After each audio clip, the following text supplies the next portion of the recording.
नमस्कार, स्वागत है। आप देख रहे हैं बिहार न्यूज। मैं हूं तनुप्रिया। बुलेटिन की शुरुआत करते हैं। बिहार के नेता प्रतिपक्ष तेजस्वी यादव पटना पहुंचते ही मुख्यमंत्री नीतीश कुमार और उनके जनता दरबार कार्यक्रम पर निशाना साधा। उन्होंने कहा कि बिहार में 1200 करोड़ से अधिक जनता है। मुख्यमंत्री एक सप्ताह में तकरीबन 200 लोगों से मुलाकात करेंगे। ऐसे में इसका कोई फायदा नहीं होने वाला। कोरोना काल में दूर दराज से अधिकारी लोगों को लेकर आ रहे हैं। ऐसे में सरकार का अतिरिक्त खर्च हो रहा है, निदान कुछ निकल कर नहीं आ रहा। 12-13 करोड़ की जनता है बिहार में और एक हफ्ते में तकरीबन जो है 200 लोगों से मुलाकात करेंगे। तो हमको नहीं लगता कि इसका कोई फ़ायदा होने वाला है। आप देखिएगा, ऐसी व्यवस्था करानी चाहिए कि दूर दराज के ज़िले से लोग जो हैं वो यहाँ आते हैं। और मान लीजिए अभी कोई 5 लोग को है तो 11 अधिकारी जो है वो लेकर के आता है। और अधिकारी का रुकने का खर्चा, रहने की व्यवस्था, खाने पीने की व्यवस्था तो राज्य सरकार पे बोझ ही है। तो ये तो पैसा और जो है वो खर्च हो रहा है। केंद्रीय मंत्री नित्यानंद राय ने कहा कि जनसंख्या नियंत्रण कानून के विभिन्न पहलुओं पर विचार किया जा रहा है। इस कानून को लेकर कई तरह के विचार सामने आ रहे हैं। देश की जनसंख्या बहुत बढ़ गई है। एक बात जरूर है कि युवाओं की संख्या ज्यादा है, जिसको आगे बढ़ाकर देश को आगे बढ़ाया जा सकता है। वहीं जब उनसे पूछा गया कि उत्तर प्रदेश की सरकार ने जनसंख्या नियंत्रण कानून बनाने की पहल शुरू की है, उस पर उन्होंने अपनी प्रतिक्रिया देते हुए कहा कि वहां इसको लेकर समीक्षा की गई है और जो पहल की गई है उसका हम स्वागत करते हैं। काम कर रही है। मुझको लगता है कि जोगी जी के इस काम में उनको सफलता मिलेगी। इसके लिए शुभकामना भी है और देश को आगे जनसंख्या के संबंध में कोई समीक्षा अवलोकन करने और विचार बनाने में उससे मदद मिलेगी। धन्यवाद। शादी को अभी 8 माह का समय ही गुजरा था कि दहेज के लोभियों ने विवाहिता की हत्या कर दी। मामला पटना के शास्त्री नगर थाना क्षेत्र का है, जहां 22 वर्षीय विवाहिता संदिग्ध स्थिति में मौत हो गई। मृतक के परिजनों का आरोप है कि उसके पति ने अपने परिवार के साथ मिलकर हत्या कर दी है। फिलहाल मामले सामने आने के बाद पुलिस जाँच में जुट गई है। बच्ची को हमारा सब मिल के मार दिया और छत से सब वही ससुराल के लोग उसका अभी 1 दिसंबर को शादी किए थे, 1 दिसंबर 2020 को।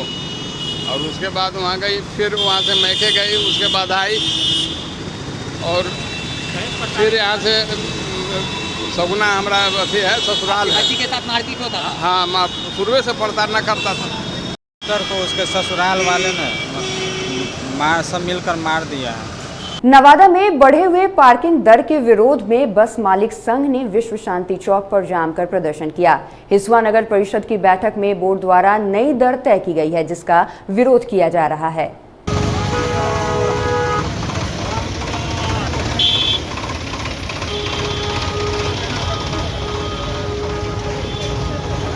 भागलपुर के कहल गांव में हथियार के नोक पर अपराधियों ने उत्कर्ष स्मॉल फाइनेंस बैंक में लूटपाट की घटना को अंजाम दिया है।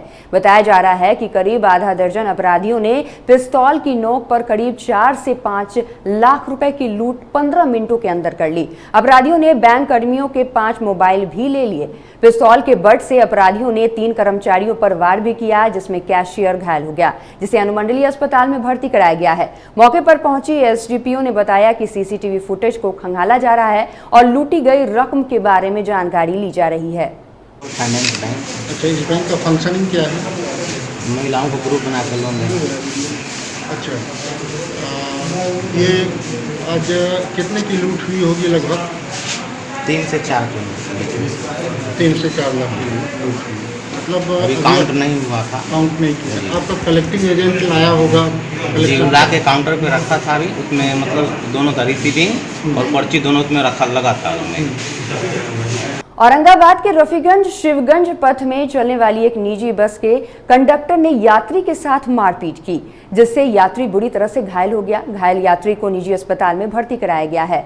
वहीं मौके से गुजर रहे एडीएम ने बस को जब्त कर थाने ले आई और आगे की कार्रवाई में जुट गई है। जो हरिंदर एजेंट थे, वो हरिंदर एजेंट इससे पहले पैसे मांगे। पैसा मांगने के बाद जब ये पूछा कि कितना पैसा लोगे, 10 रुपये लो, हमको अंदर जाने दो।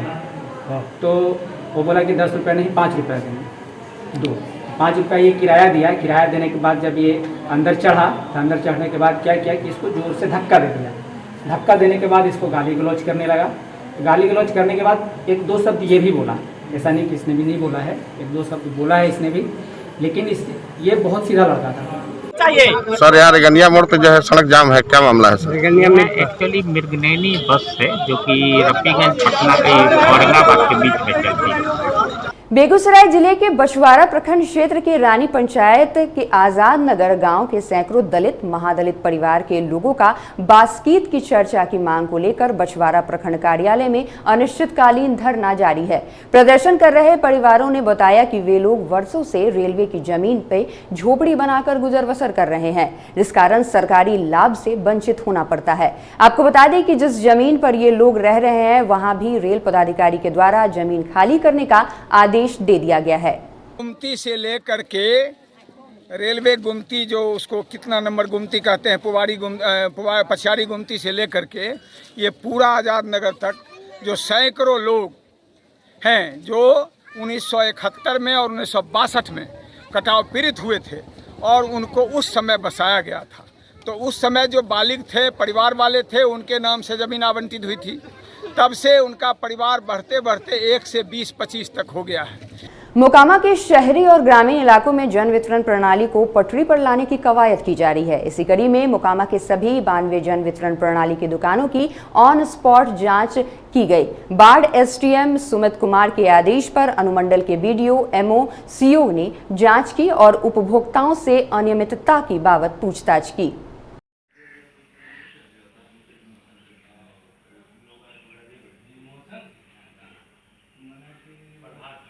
जदयू नेता और पूर्व सांसद गुलाम रसूल बलियावी ने जनसंख्या कानून पर राजद और बीजेपी नेताओं के बीच हो रही बयानबाजी पर चुप्पी लगाने के साथ ही इसको चुनावी मुद्दा नहीं बनाने की बात कही। चिराग पासवान और तेजस्वी यादव के बीच गठबंधन और आने वाले समय में उपचुनाव में फिर एनडीए की जीत होने का दावा भी किया। डब्लू का मतलब क्लियर यही है कि जो पहले एम था उसको खड़ा कर दिया दोनों पैरों पर।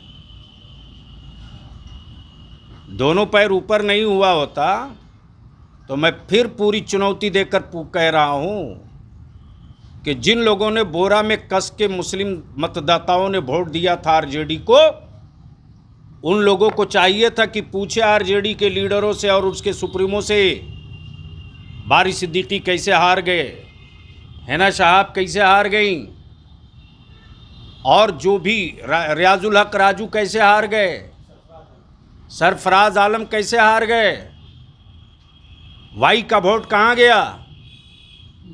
तो सेकुलरिज्म के नाम पर एम ने वोट कूट के दिया और जहां उन्हीं के पार्टी का उम्मीदवार था।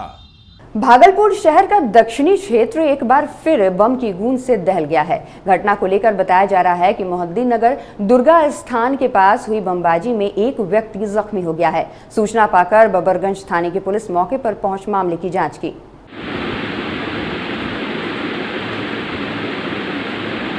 जदयू पार्टी में घमासान मच गया है और जिला अध्यक्ष पंचम श्रीवास्तव की कार्यशैली से नाराज 22 सक्रिय जदयू नेताओं ने अपने अपने पद से इस्तीफा दे दिया है और पार्टी के प्रदेश अध्यक्ष उमेश कुशवाहा, राष्ट्रीय अध्यक्ष आरसीपी सिंह और बिहार के मुख्यमंत्री नीतीश कुमार को अपना त्याग पत्र भेजकर भागलपुर जिला अध्यक्ष को बदलने की मांग की है। नीतीश जी के साथ रहे हैं और हमारे क्षेत्र में जब कहलगांव विधानसभा क्षेत्र आते हैं तो हमारे बिना वहाँ पर कहलगांव विधानसभा कोई मीटिंग नहीं होती है। मेरे घर पर 6 बार मीटिंग हम करवाए हैं और वहाँ पर कोई अध्यक्षता का मौका नहीं मिलता। नीतीश कुमार स्वयं सकलदेव मंडल को अध्यक्षता इसीलिए कराते हैं कि हमारे मजबूत पार्टी की रीढ़ है और यह क्षेत्र में इसका प्रभाव है। 3 टर्म जदयू के युवा जिलाध्यक्ष वर्तमान प्रदेश में 3 टर्म प्रदेश महासचिव, 1 टर्म जो है प्रदेश संगठन सचिव प्रभारी, और यहाँ पर हम लोगों को सचिव में लाया गया। और देखते हैं कि पूरे हमारे जो बुजुर्ग जो हमारे पार्टी के रीढ़ थे, सकलदेव बाबू, इंद्र प्रकाश बाबू 6 से 7 बार यह जिला अध्यक्ष रह चुके थे। 6 लोगों को संगठन में रखा गया है, इसलिए हम लोग मांग करते हैं कि ऐसे मनोज जिला अध्यक्ष को हटा करके एक समर्पित कार्यकर्ता को जिला अध्यक्ष बनाया जाए। इसके अलावा क्या कुछ करने के लिए जा रहे हैं? कुछ नहीं कर रहे हैं, पार्टी दल में बने रहेंगे, संगठन में नहीं रहेंगे।